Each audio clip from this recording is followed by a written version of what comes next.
नमस्कार मित्रांनो, लक्ष्मीच्या पावलांनी या मालिकेच्या पुढील काही भागांमध्ये आपल्याला जबरदस्त असा ट्विस्ट बघायला मिळणार आहे. अद्वैत आणि कलाच्या विरोधात आता नैना, राहुल आणि रोहिणी या तिघांची टीम होताना आपल्याला मालिकेमध्ये बघायला मिळणार आहे. तर सध्या आपण बघत आहोत की कशा प्रकारे नैना ही पुन्हा घरामध्ये घुसली आणि नैनाने आता सगळं भांडं हे राहुलवरती शेकवलं. राहुलने नैनाचा ज्या प्रकारे फायदा करून घेतलेला असतो, नैनाला त्याने फसवलेलं असतं, तशाच प्रकारे आता नैनाने सुद्धा राहुलला अडकवलेलं असतं. त्यामुळे जे बडबड करणारे राहुल आणि रोहिणी असतात, जे नैना आणि कलाच्या वाईटावर टपलेले असतात, त्यांचे दात आता त्यांच्याच घशात घालत नैना पुन्हा चांदेकर मेन्शनमध्ये राहायला आलेली असते. आता अद्वैतने नैनाची बाजू घेऊन नैनाला चांदेकरांच्या घरात ठेवलेलं असतं आणि ह्या गोष्टीचा राग मात्र आता रोहिणी आणि राहुलला खूप जास्त आलेला असतो. ते दोघंही आता रूममध्ये आलेले असतात. तर राहुल आता रोहिणीला म्हणत असतो की बघितलं ना मम्मा, त्या अद्वैतने पुन्हा कशी त्या नैनाची बाजू घेऊन तिला घरामध्येच ठेवली. आपण एवढे प्लॅनिंग प्लॉटिंग केलं तरी सुद्धा आपण अनसक्सेसफुलच झालो. मी पूर्ण तयारी करून ठेवली होती. मी त्या डॉक्टर सौरभला सुद्धा गायब केलेलं होतं, परंतु ती कला कला कला कला ग्रेट ठरली आणि तिने त्या सौरभला इथे उभं केलंच. तेव्हा रोहिणी म्हणत असते की खरं तर ना अक्कल तुला सुद्धा नाहीये राहुल. रोहिणी राहुलला म्हणत असते की राहुल, या सगळ्यामध्ये खरं तर तुझीच चुकी आहे. तू साली त्या नैनाच्या नादी लागलास आणि तिला या घरामध्ये घुसू दिलंस. तुझ्यामुळे तिने सगळ्यांचा फायदा घेतला आणि आता एवढं मोठं कारस्थान तिचं मी उघड आणलं तरी सुद्धा तिने तुझ्यावर बाजू पलटून दिली. खरं तर आता आपल्याकडे खूप मोठा चान्स होता, परंतु आता तोही चान्स गेला. तेव्हा राहुल रोहिणीला म्हणत असतो की मम्मा तू काहीही कर, परंतु मला त्या नैनासोबत अजिबात माझी रूम सुद्धा शेअर करू वाटत नाही आणि बायको म्हणून तिला बघण्याची सुद्धा माझी इच्छा होत नाही. तेव्हा रोहिणी म्हणते की हो राहुल, ते सगळं आहे, पण अद्वैतने बघितलं ना कशी नैनाची बाजू घेतली. खरं तर ना मला त्या अद्वैतचा राग आलाय. आता ती कला तर होतीच होती, परंतु तो अद्वैत सुद्धा आता कलाच्याच टीम मध्ये उतरला आणि त्याने आपल्याला चांगलाच धडा शिकवला. खरं तर आता राहुल आणि रोहिणीचा अद्वैत आणि कला हे दोनच टार्गेट असतात. कोणत्या ना कोणत्या प्रकारे आता ह्या दोघांना त्रास द्यायचाच असं त्या दोघांनी ठाणच मांडलेली असते. राहुल रोहिणीला म्हणत असतो की मम्मा, आता मला ना त्या अद्वैतचा खूप जास्त राग आलाय, कारण त्याने प्रत्येक वेळेस माझ्या लाईफमध्ये खूप इंटरफेअर केलंय आणि माझ्या चांगल्यासाठी घडलेली गोष्ट त्यांनी कधीच सहजासहजी ती मला मिळू दिली नाहीये. मग ते बिझनेस रिलेटेड कौतुक असो किंवा मी एखादा प्लॅन सक्सेसफुल करत असो, माझी कोणतीच गोष्ट त्यांनी चांगल्यारीत्या सक्सेसफुल होऊच दिलेली नाहीये. आणि आता मी त्या अद्वैतला अजिबात सोडणार नाही. त्या कला आणि अद्वैतला मी पूर्ण त्यांच्या आयुष्यातूनच उठवेल असा मी काहीतरी आता जबरदस्त प्लॅनच करतो. तेव्हा आता रोहिणी राहुलला म्हणत असते की राहुल, आपल्याला हे सगळं करायचं तर आहेच, परंतु या सगळ्याचा दोष, या सगळ्याचं ब्लेम आपल्यावर घेऊन यायचं नाही. आपल्याला आता असं काहीतरी सुमडीत प्लॅन करावा लागणार आहे ज्या प्रकारे आता त्या दोघांनाही इजा होईल, परंतु त्याचा ब्लेम आपल्यावरती येणार नाही. तेव्हा राहुल रोहिणीला म्हणत असतो की पण मम्मा, असं आपण कसं काय करू शकतो? आपलं नाव येता असा कोणता प्लॅन होईल ज्याने अद्वैत आणि कलाला त्रास होईल? तेव्हा रोहिणी म्हणत असते की राहुल, आता आपण शांत डोक्याने एक प्लॅन करूया.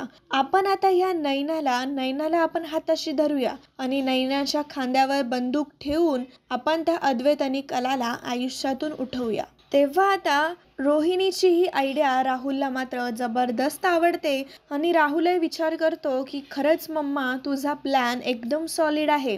आपण आता या नैनालाच हाताशी धरून ह्या दोघांचा गेम करूयात.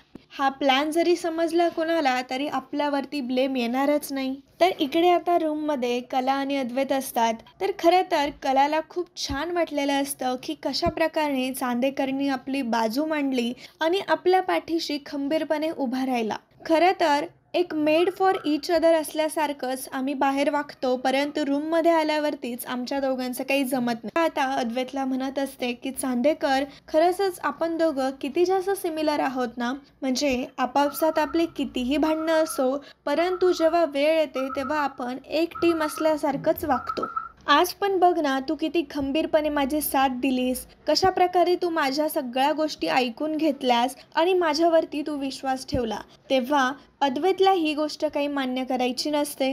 अद्वैत म्हणत असतो की काही बोलू नकोस खरे, तुझं आणि माझं कधीच जमू शकत नाही आणि आपण दोघं कधीच एका टीममध्येही येऊ शकत नाही. तू आणि मी किती वेगवेगळे आहोत हे तुला माहिती नाहीये का? तेव्हा आता कला म्हणत असते की चांदेकर, तुला जरी मान्य करायचं नसेल तरी हेच सत्य आहे की आपण एक टीमच आहोत. आता ह्या गोष्टीवरतूनच अद्वैत आणि कलाचे भांडणं होऊ लागतात. अद्वैतला ही गोष्ट मान्यच करायची नसते की माझं कधी खरे सोबत जमू शकतं, परंतु कलाने ही गोष्ट एक्सेप्ट केलेली असते की चांदेकर माझ्यावरती विश्वास ठेवतो आणि तो वेळ प्रसंगी माझ्या पाठीशीही उभा राहतो. तर कला आणि अद्वैतचं आता मस्तीच सुरू होते आणि आता कला ठरवते की अद्वैतला मुद्दामूनच त्रास द्यायचा. आता कला काय करते, तिथली उचलते उशी आणि तीच मारते अद्वैतला. आता अद्वैतलाही राग येतो आणि अद्वैतही आता खरेला ती उशी मारू लागतो. दोघांमध्ये उशीचा गेम सुरू असतो जसं की, आणि दोघंही आता एकमेकांना ती उशी मारत असतात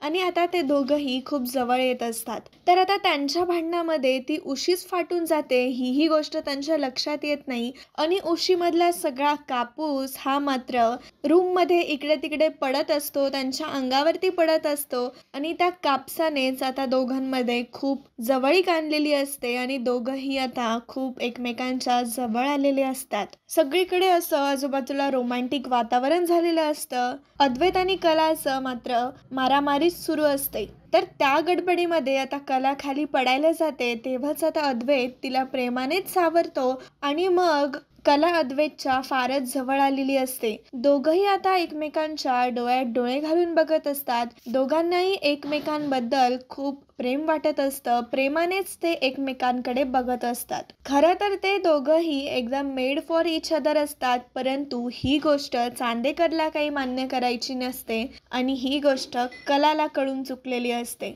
तर तेव्हाच आता नेमकी नैना ही त्यांच्या रूममध्ये बाहेर आलेली असते आणि बाहेरूनच नैना आता ती गोष्ट बघते. तर आता तेव्हा नैनाला फार राग येतो आणि ती मनामध्ये विचारच करत असते की म्हणजे कला किती नालायक आहे, माझ्या आयुष्याची वाट लावून सगळ्यांसमोर माझं भांडं फोडून स्वतः मात्र सुखाने आनंदाने रोमॅन्टिकपणे अद्वैतच्या जवळ जातीये.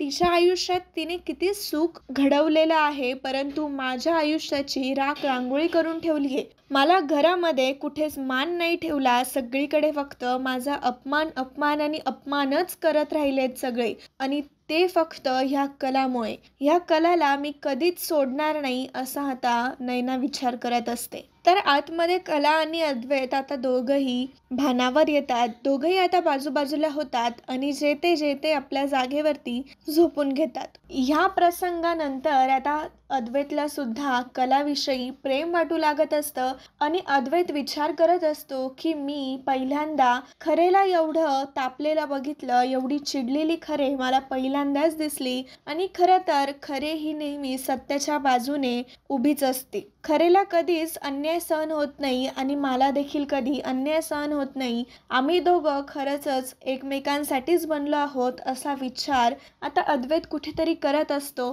खरं तर आता अद्वैत आणि कलाचं मस्त सुरू होणार असतं. दोघांचीही एक टीम होणार असते आणि जिथे ज्याला त्याची गरज असते तिथे ते दोघंही एकमेकांसाठी खंबीरपणे उभे राहिलेले आपल्याला दिसणार असतात. तर इकडे आता नैना ही राहुलकडे आलेली असते आणि ती आता नेहमीप्रमाणे तिच्या रूममध्ये राहण्यासाठी आलेली असते. परंतु आता राहुलला नैनाचा फार राग येत असतो. नैनाला त्याला डोळ्यासमोरही बघायचं नसतं, कारण त्याला बायको म्हणून नैनाची लाजच वाटत असते. त्याला बायको म्हणून नैनाबद्दल काहीही वाटत नसतं. परंतु आता तो 2 मिनिटं विचार करतो की मी जर आता या नैनासोबत, या पागलबाईसोबत चांगलं वागलो नाही तर ही माझ्या काहीच कामाची राहणार नाही. आता मला हिला गोड बोलूनच हिला चांगली अद्दल शिकवायला पाहिजे. तेव्हा नैना ही खूप नॉर्मल असते. ती राहुलच्या जवळ येत असते आणि राहुलला म्हणत असते की बेबी सॉरी, मी इतकं सगळं केलं परंतु ते आपल्या प्रेमासाठीच केलं. माझा फक्त एवढाच उद्देश होता की मला फक्त माझ्याच राहुलशी लग्न करायचंय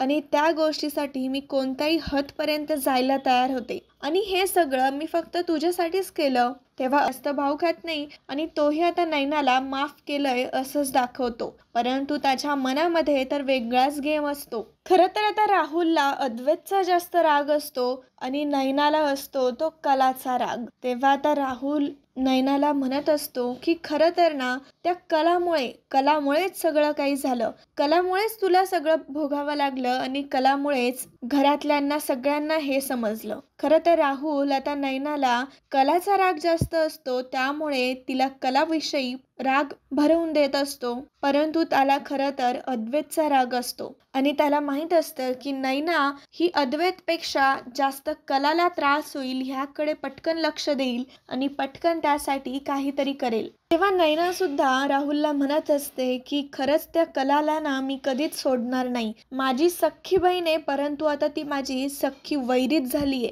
तिला मी कधीच आनंदाने आणि खुश राहू देणार नाही. मी तिच्या आयुष्यात नेहमीच वादळ घेऊन येईल, कारण आजपर्यंत तिने मला खूप त्रास द्यायचा प्रयत्न केला. तर इकडे आता संगीता आणि बाबा हे घरी आलेले असतात. काजूही तिथेच असते. तेव्हा आता दोघंही विचार करत असतात की एवढं मोठं कारस्थान झालं, एवढं मोठं महाभारत झालं, तरी चांदेकरांनी आपल्या नैनीला घरात ठेवलं. म्हणजे किती चांगली लोक आहेत ते. परंतु तिथे मात्र आता नक्की काय होईल, नैनीमुळं आपल्या कलेलाच पुन्हा काही त्रास होतो की काय, हीच काळजी आता बाबा आणि संगीताला वाटत असते. तेव्हा आता संगीता विचार करत असते. काजूला ती म्हणत असते की काजू, तू बघितलंस ना आता काय काय झालं. आपल्या नैनीताईने चूक केली तरी सुद्धा त्याचं खापर आपल्या कलेवरतीच फुटलं होतं. परंतु आपली कला धीराची होती म्हणून तिने स्वतःला सिद्ध केलं. परंतु तुला मी सांगून ठेवते की जर तुझ्या मनामध्ये सोहमरावांविषयी काही चालू असेल, तुला त्यांच्याशी लग्न करायचे विचार येत असतील, तर ते ताबडतोब थांबव. कारण आपण त्या घराशी इथून पुढे आता त्याबद्दल काहीही बोलू शकत नाही. खरं तर आमची स्वतःची इच्छा असली तरी आम्ही तिथं तुझं लग्नाच्या विषयी काहीच बोलू शकत नसतो, काहीच बोलू शकणार नाही, याचं तू भान ठेव. कारण आपल्याला ती लोक कशी जुमानतात, आपल्याला कशी वागणूक देतात हे तर तुला चांगलंच माहिती आहे. त्यामुळे जर तुझ्या डोक्यामध्ये सोहमरावांविषयी काही भावना असतील, काही विचार असतील, तर ते ताबडतोब थांबव. तर इकडे चांदेकरांच्या घरी मात्र आता सगळेजण जरा टेन्शनमध्येच राहत असतात. कोणीही जास्त खुश नसतं, कारण घरामध्ये एवढा सगळा मोठा प्रसंग घडून गेलेला असतो. सगळ्यांना बाळाची चाहूल होत असते, परंतु ते बाळच नाही असं समजल्यामुळे घरातल्यांची मनस्थिती आणि नैनाने केलेलं हे मरण्याचं नाटक, या सगळ्या गोष्टींमुळे मात्र घरच्यांना खूप मनस्ताप वाटत असतो. आबाई खूप नाराज राहत असतात. सरोजलाही राग आलेला असतो की एवढं सगळं होऊन सुद्धा या खरे कुटुंबातली एकही मुलगी घराच्या बाहेर गेली नाही, उलट आपल्या डोक्यावरतीच ठाण मानून दोघीच्या दोघी आपल्याच घरात राहिला. आणि अद्वैत विषयी राहुलच्या मनात मात्र वेगळाच गेम सुरू असतो, तर कलाविषयी नैनाच्या डोक्यात वेगळा गेम सुरू असतो. तर नैना आता मात्र घरात पूर्वीप्रमाणे वागत असते. पूर्वीप्रमाणे सगळ्या नोकरांना ऑर्डर सोडत असते. हॉलमध्येच सगळ्यांसमोर खायला प्यायला काय बसत असते, अंजूला ऑर्डर काय देत असते, या सगळ्या गोष्टी आबा बघून घेत असतात. आणि आबा आता नैनाचं हे वागणं सहन करत नाही आणि तिला तोंडावरतीच ओरडतात की नैना, तुला आम्ही घरात ठेवून घेतलंय, याचा अर्थ तुझी मनमानी आम्ही सहन करू असं होणार नाही. तुला जर ह्या घरात राहायचं असेल इथून पुढे, तर या घरातली सून म्हणून तू वाग. सूनेप्रमाणे तू सगळे तुझे कर्तव्य पार पाड. तुझी लहान बहीण कला असून ती किती चांगल्या प्रकारे घरातल्यांसोबत राहतीये, घरातली कामं करतीये, तिचा संसार सांभाळतीये,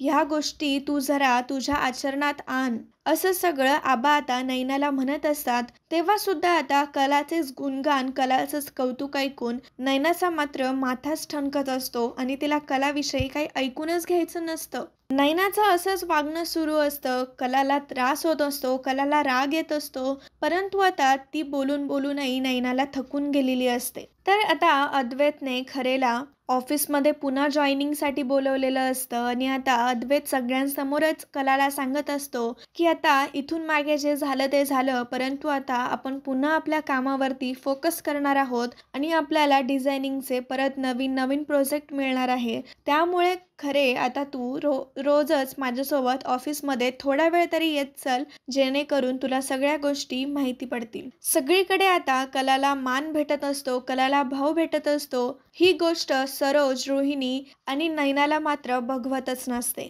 आबा सुद्धा कलाला म्हणत असतात की कला बाळा, तू सगळ्या गोष्टी, सगळे कर्तव्य अगदी पार पाडतेस आणि आता तू तुझ्या नवऱ्यालाही साथ देतेस, हे बघून खरं तर मला खूप छान वाटतं आणि खरी सून कशी असते याचं तू उत्तम उदाहरण आहेस. तेव्हा आता अद्वैतलाही छान वाटतं, कारण खरंच कला आता तिच्या जबाबदाऱ्या, तिचे कर्तव्य, तिचे कामं एकदम चांगल्या रीतीने पार पाडत असते. तर राहुल आणि रोहिणी विचार करतात की आता हे अद्वैत आणि कला खरंच खूप उडतच आहेत आणि आता नक्कीच यांचा काहीतरी काटा काढू आणि लवकरात लवकर प्लॅन आपला एक्झिक्यूट करू असा त्यांनी विचार केलेला असतो. तर आता राहुलने नैनाला जाळ्यात ओढलेलं असतं आणि आता राहुल नैनाकडे आलेला असतो आणि नैनाला तो म्हणत असतो की नैना, माझ्या डोक्यात ना आता खरंच एक खूप भन्नाट आयडिया आली आहे आणि आता ती गोष्ट फक्त तू आणि तूच शक्य करू शकते, त्यामुळे आता तुझ्याकडे मी आलोय. आणि ऐक, त्या रस्त्यामधला खरा काटा कोण आहे,